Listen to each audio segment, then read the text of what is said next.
8 mai 1945. Ce jour-là prenait fin en Europe la guerre la plus meurtrière de l'histoire de l'humanité. Plus de 50 millions de femmes et d'hommes, dont la moitié de civils, avaient péri au cours de ce conflit mondial. 8 mai 1945, ce jour-là rayonnait donc de la victoire des valeurs humaines et démocratiques sur une idéologie raciste et criminelle, grâce à ces femmes et à ces hommes qui ont accepté que leur destin individuel s'efface devant le destin collectif de la France. Cette cérémonie, empreinte d'émotion, doit nous faire réfléchir à nouveau au sens des mots patrie, honneur et héroïsme et à leurs liens. La patrie nous enjoint de cultiver cette solidarité vis-à-vis de ce qu'on a défendu dans le passé et de ce qu'on devra défendre dans l'avenir.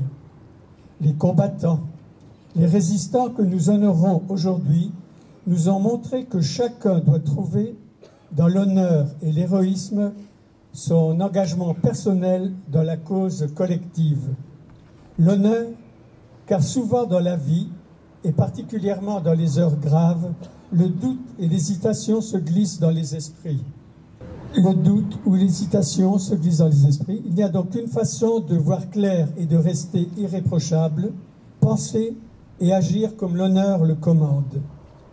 L'héroïsme doit être compris comme la volonté de pousser le sens du devoir jusqu'au sacrifice suprême et de faire don de sa vie pour le triomphe de la cause commune, de la cause juste, le respect de ses engagements personnels et la défense de la patrie, de la liberté, de la dignité, de l'honneur.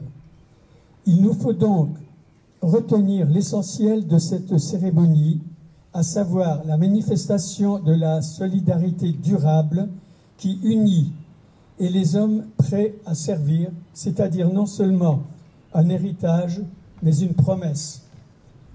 La promesse faite le lendemain de la victoire de construire une Europe libre, unie, solidaire, rassemblée. Je terminerai par une pensée de Victor Hugo.